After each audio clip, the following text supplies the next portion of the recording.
everybody. I'm going to talk about things that you can use in the field. And no, I don't always carry all this, especially the cast at one particular time for what you're doing. You pick and choose. So, put this up there. All these different things are used or can be used in the field, and I'm going to get some plaster coming in here shortly. But what you have, you see, I always believe in high tech and low tech because you never quite know. So you have your cell phone with you, but places we go, it doesn't always quite work. So if you have something like that and you get off trail or like that, you use this old funny little gadget that most people don't remember anymore these days. Just a simple compass. Walmart simple compass, but if you get stuck, good thing to have. You know, recorder, you get lots of recordings. I'm not big into recordings, but I always carry just a simple recorder. And what I do, instead of putting it here and on this, when we're going, bring it around the back. Put it on the back so one doesn't hear me being boring or talking about something stupid. And trust me, I had a friend once that took 20 minutes of our conversations. I'm like, really? We talked about that? So you carry this. Have all sorts of different things depending where you're at and different times of day. Binoculars, simple 10-power binoculars. Multi-tool, you never know what you're getting in. Nice simple Leatherman. You know, call nature always happens at the most inopportune times. A little bit of that. And to be eco-friendly,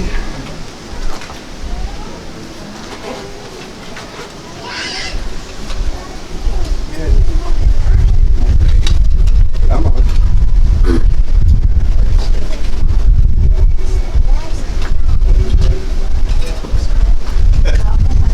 Nice little hole digger. All right, when you're out in the field and depending on what you do, I always suggest get to know the area. If you're going to go out, go during the day, spend lots of hours, get to know the area before you attempt to go at night. And if you do go out, always go with somebody, or at least let somebody know where you're going and what your itinerary is so that you can be in contact with them. We'll go about high-tech, low-tech. A rudimentary snake bite kit. We don't have to worry about that too much in Ohio. There are a few copperhead and rattlesnake in the further southern part of the state. Emergency matches. Bug repellent. Glow sticks. For a night, mark the trail. Talking about marking the trail if you go and you really need to. Pop a little piece in, and Hansel and Gretel, your breadcrumbs right there. It is Ohio. Staying dry is always a good thing. Simple poncho. Good pair of boots. Tied up. Wool socks. Pepper spray. I don't have my bear spray. I broke it, so I haven't replaced it. I just got this one clipped this weekend. So. Tape measure. And why do you need a tape measure? Because if you do actually find a print like that, you can know what you're doing. Nowhere near clip, but you can measure it. When we talk about prints, because photographs are two-dimensional, especially if you're getting a leaflet or all that, baby powder. You sprinkle it in there, put it in, gives you the contrast so that you're able to get a better definition of what the print actually looks like. Rope, I have more other twine and stuff like that. Never know quite what you're doing. Carabiners, and then the fun stuff. A nice first aid kit. I'm allergic to bees, so there's a little bit of Benadryl in there. You have wood knockers.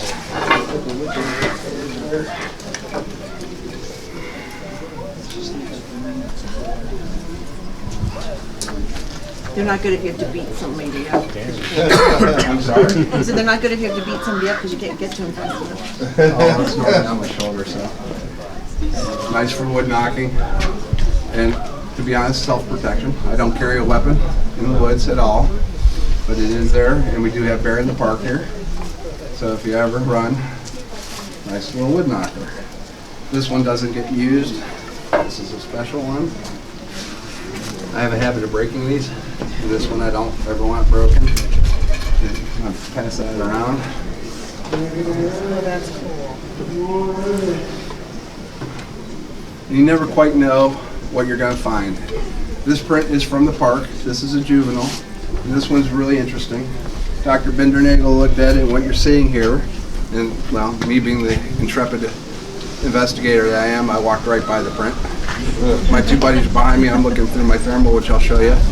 And they go, "You gotta come back here, you gotta come back, you gotta look at this." And it was actually that one, and there were several other parts of the track, but that was the best cast. But you can see two that were there this particular time. This is a juvenile. This was taken out of a, and it's off that way in the park, little incline where the foot went into it. So we had to cast into the hillside.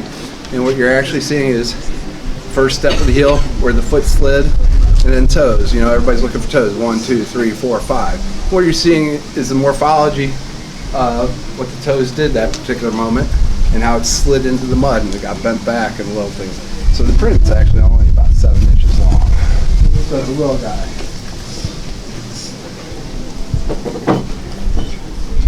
I dropped it. This was the other print there. The interesting thing about this is we all have arches on the inside of our feet. This is a right foot. So this is not the instep of a foot. This is the outside of this individual's foot where it's curved on the outside. So very neat. This particular print and this individual has been seen all throughout the park for maybe the last 5 or 6 different years.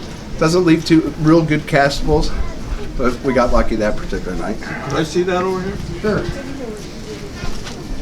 Do we take it around, please?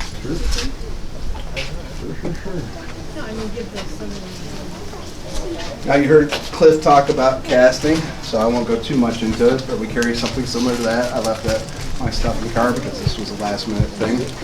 Water. What is this, Ultracal? Yes. You can get Ultracal, Hydrocal, Plaster. Don't recommend Plaster. Plaster's too brittle. Plaster burns takes way too long. The setup, by far. So you have something like this, you make it into a soupy concoction, you mix it in. The other Where do you trick get that? is, huh? Where do you get that in? Any hobby shop or online, depending on how much you want, and whatever. You can get the bigger buckets online for much cheaper, 40, 50 bucks for 50 pounds or so.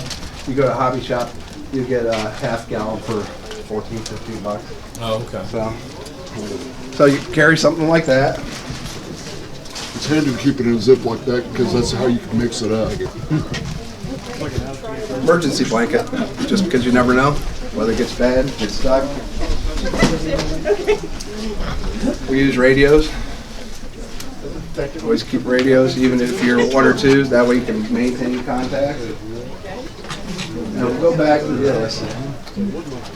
2 years ago, we had a sighting in southern Ohio, and B Mills was the first one, and she sent us pictures, and I got there the next day. So the BFRO report is online, but this individual, everybody understands what a step and a stride is? Step, stride. This particular individual's step averaged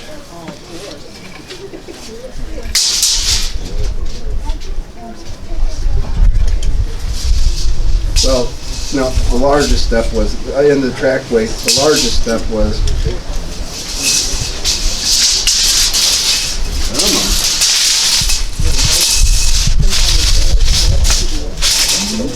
in that track weight,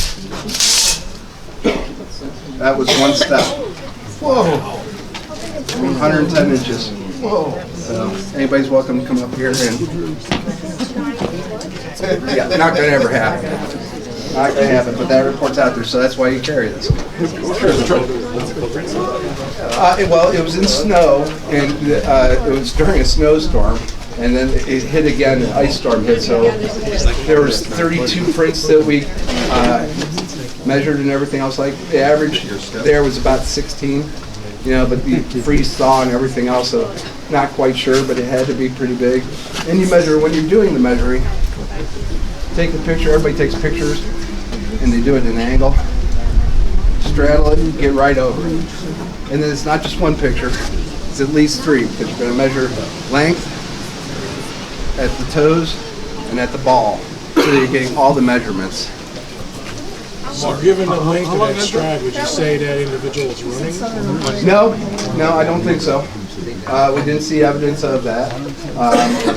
In that particular case, it came out of field near the side of the river, and it went to of all places, a rest stop. It went up and peered over a 6-foot fence, and then walked out a different way.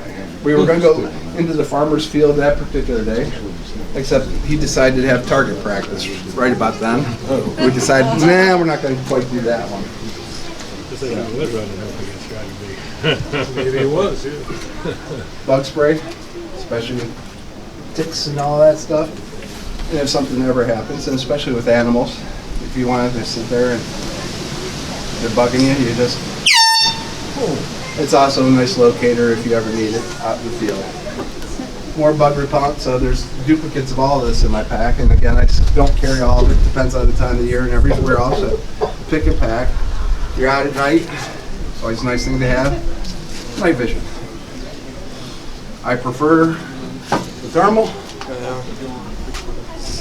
And this thing's seen more squatches. I went it out, it's seen more squatches than I have, but that's all right. Different story. Is that recorded? Not that particular one. I've had it for a long time, over a decade now. So the technology is by far evolved. The one thing is that's an analog system. Most of the flares you see now are digital. They get a little funky in colder weather where that one doesn't freeze up. It'll refresh itself because it's analog, but the cold weather doesn't quite affect it as much as the digitals do today. Always carry it close underneath something just because the batteries, and you're using it in the cold weather, keep the batteries warm, prolong battery life. Questions? Any questions? When you, can you use the Hydrocal in snow? What can you use in snow? To cast the print in snow, it's a little more difficult. You can do it. You need hairspray, and you coat it first so that you get a coat through the print, and then you cast it over it. So you're giving it that little sheet because when the drying process, because this stuff does heat up, it doesn't destroy it. It helps it maintain shape. What's the deepest track you've ever cast? These are the only two prints I've ever casted. Okay. Ohio, the soil here in Ohio it's a tough state to get prints out. We just don't get too many because of the soil and clay base of it. So you very, very seldom do. And then you have to be at the right place at the right time, and how often does that happen? So those are the only two I've ever casted. I've seen others, leaf litter and grass, but I didn't. That's the thing I get foot impressions in a lot of my areas, but I have seen them as deep as 3.5, 4 inches. It's a big animal. More questions? When measuring a stride, do you measure from the toe to heel? It has to be consistent. However you want to do it, toe to toe, heel to heel, whatever you do, just make it consistent. Don't go toe to heel ever, but heel to heel or toe to toe so that you're able to actually get the exact distance. More questions?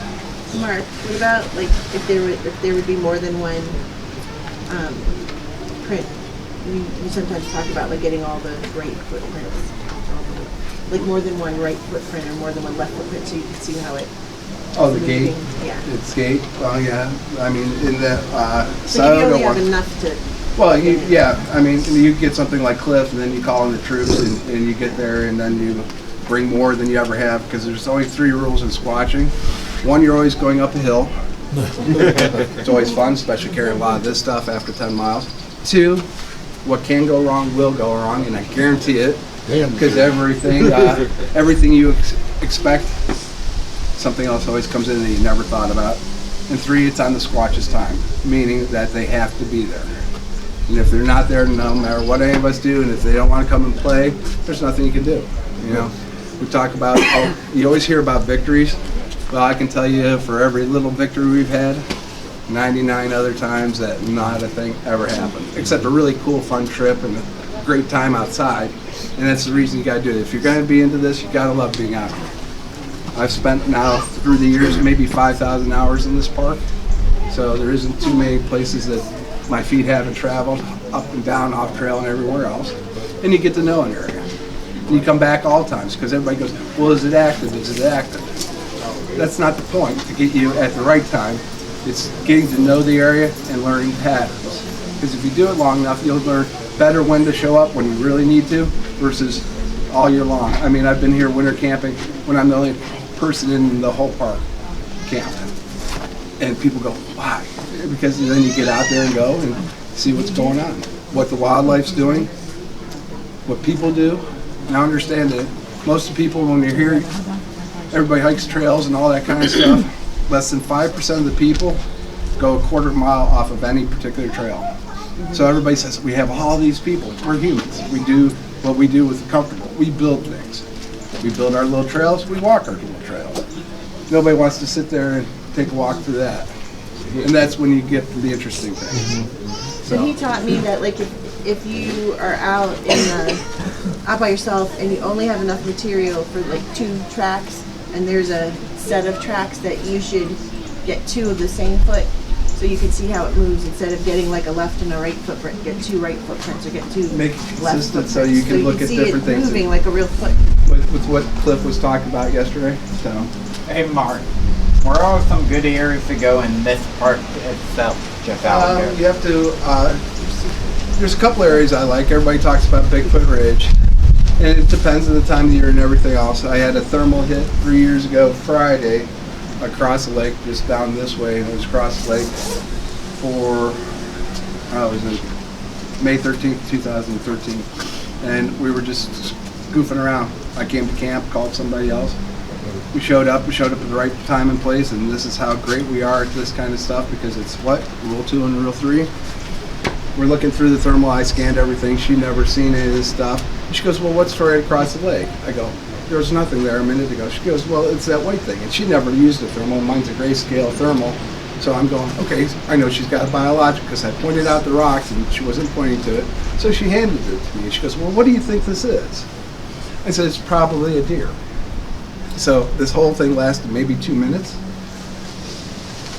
We're going back and forth, passing back and forth. I'm going, it's a deer. Well, how will you know it's a deer? I said, it'll turn sideways, you'll see 4 legs, and you know it's a deer. Well, she handed it back to me, and then to my utter amazement, I won't say that night what I exactly said, I watched this animal, what I thought was a deer, and I was sure it was a deer, stand up on 2 legs. I then proceeded to say something else, and it stood up, and then it turned to its left, and I watched it the whole time, took 2 steps, and stood by a tree, which at that point I gave it to her. I said, you gotta see this. So you could see, you know, people talk about squatches using the tree. It stood behind the tree so that only its left side was visible. And then she watched it just disappear into the foliage. Now, being an investigator, you have to question everything there is a trail there at that particular spot that's not, it's about 45-degree incline. There was no lights because if you light a match with night vision, it shows up like the sun. There was no external light source. And to get to the spot, it's an 11-mile loop. To get to that spot, the way we came in, it's 5.5 miles in and out. There's 2 entrance points. I went and checked both entrance points, no cars. So the odds of somebody going through there and hiking in the night, completely in the dark, lower. So keep going. I sat there when we got a chance, instead of walking it again. Got a boat, put a guy that was about that big on the opposite side. Why? We stood on the other side where we were to see, from visual distance, about 125 yards. So he's maybe 6'5", and this thing was much bigger. We figured about 7.5 feet or so. It wasn't big and bulky, it was more slim. And I mean, when we talk about this and notice everything, that's not how our brains work. Because I thought this thing was a deer, I really paid attention to the legs. For whatever reason, I remember the arms, I remember the head, but I really focused in on its legs, and it just turning, taking those 2 steps. So when everybody says, oh, get a camera and all that, it's done and over. And your mind takes time to catch up. So. What time? It was about 10:18 or so at night.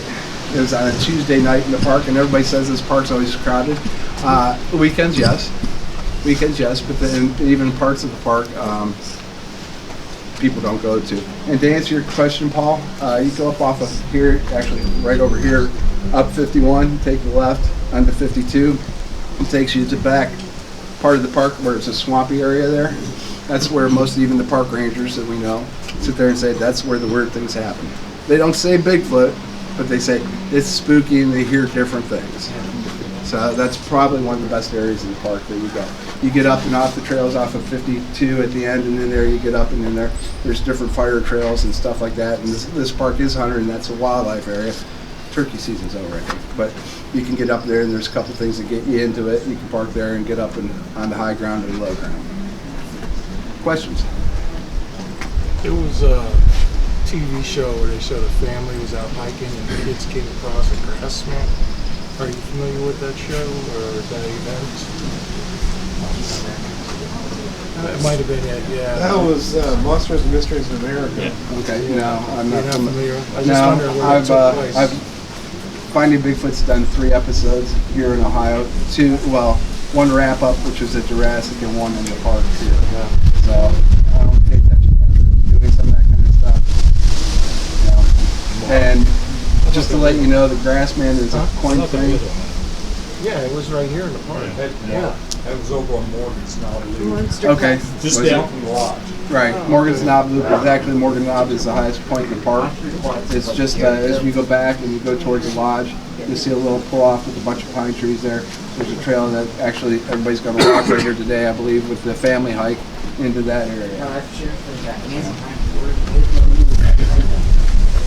When you do your Bigfoot work like down here, do you go elsewhere, like in Ohio? Yeah, it depends. Like I said, you get to know area. I live very close to the Cuyahoga Valley National Park. So do I. I've had quite a few things happen. 2 months ago, I got a call, a Bigfoot response, I believe. Riverview and Vaughan Road. Riverview and Baxter are right by the yellow houses. Yeah, and Joe's was just down Joe's was right there by the 3/4 of a mile. There's a BFRO report from there from 95. I don't think it was a person, because they're not going to get into the brush where I heard it. I do know there's quite a few posts on the internet for that area, like by the turnpike, for Bigfoot sightings. They've been seen crossing the road there and going over guardrails. I myself had some sightings on the towpath down in Akron, the Ohio Erie Canal and towpath, the bike and hike trail, and for those who live by Cleveland, we call it Tinker's Creek. On maps, it's the Bedford Reservation. Sure, I know the Bedford Reservation. I had a sighting there, and like right as the sun's coming up, did a few calls, had something run up a hill like 150 feet high, like real steep slope. No bears are coming to the area. Large cats are moving in, but no cat's gonna run that high, that angle, that quick. Sure. And I was just wondering if you did stuff there too. Yeah, there's different places. I work with the park naturalist, so we've got a couple projects going on here right now, so more of my time is spent here, but then one of my favorites, Beaver Creek.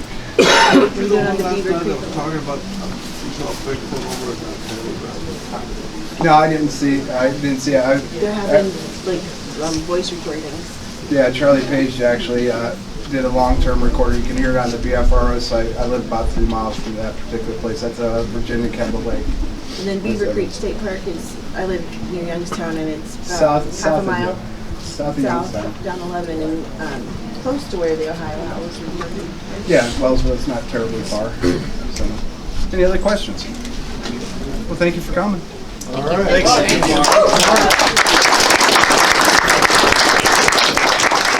Anybody wants to check this stuff out? If you like this video, check out these other Bigfoot videos.